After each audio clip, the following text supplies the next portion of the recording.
Valls, mais aussi il y a des gens du centre droit comme Jean-François Copé ou Alain Juppé qui ont considéré que, eh bien, il fallait mettre un holà à l'incitation à la haine raciale, à l'antisémitisme. Et vraiment, je suis heureux et reconnaissant en tant que citoyen que le centre droit et le centre gauche soient unis dans ce combat. Et vraiment, j'étais très, très, très ému.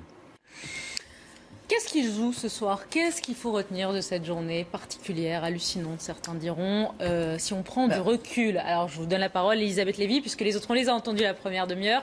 Elisabeth Lévy, fondatrice et directrice de Causeur. Qu'est-ce que vous retenez de ce qui s'est passé aujourd'hui?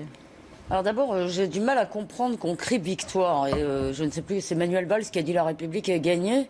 Moi, je crois que quand on en est là, c'est-à-dire à mobiliser ce genre de moyens, on n'a pas gagné du tout. Parce qu'évidemment, les batailles se jouent dans les esprits, elles ne se jouent pas seulement dans les tribunaux. Et je vais vous raconter juste ce que j'ai entendu de deux personnes, le chauffeur de taxi en venant et quelqu'un au maquillage, quelqu'un qui travaille ici, que j'ai croisé.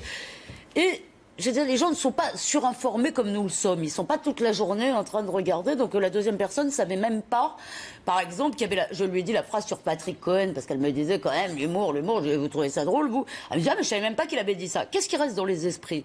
Et c'est pour ça, d'ailleurs, que moi, je pense il y avait deux mauvaises solutions, mais je pense que celle-là est la plus mauvaise. Moi, j'aurais préféré que ce spectacle ait lieu. Qu'est-ce qui reste dans les esprits? Ce qui reste dans les esprits, dans beaucoup d'esprits, en tous les cas, c'est pas ce qu'on a entendu là de responsables politiques très bien informés.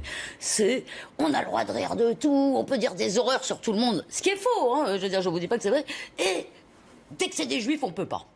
Voilà ce qui est dans les esprits. Et on ne va pas le combattre comme ça. Il faudrait le combattre en répondant, c'est-à-dire en répondant non, personne ne pourrait dire, quand je vois Dieudonné, j'ai envie de rétablir l'esclavage sans que ça fasse hurler tout le monde.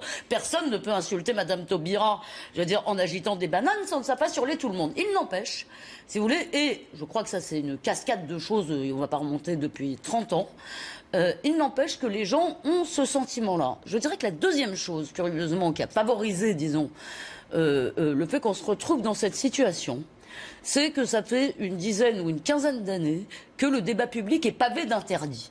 Il doit y avoir des interdits dans une société. Je pense que toute société se définit par les interdits qu'elle se donne. Mais si elle s'en donne tous les 4 matins, c'est olé. Et si, je veux dire, toute opinion qui nous dérange un peu, je ne parle pas là d'opinion de celle de Dieudonné, mais si toute opinion qui nous dérange un peu, qui contrevient, disons, à la doxa médiatique, je veux dire, est immédiatement pourchassée, traquée, que les auteurs sont accusés, à la fin, plus rien n'est interdit si tout est interdit. Et ça, je pense qu'on devrait y réfléchir. On ne peut limiter la liberté d'expression. C'est écrit dans la Déclaration des droits de l'homme.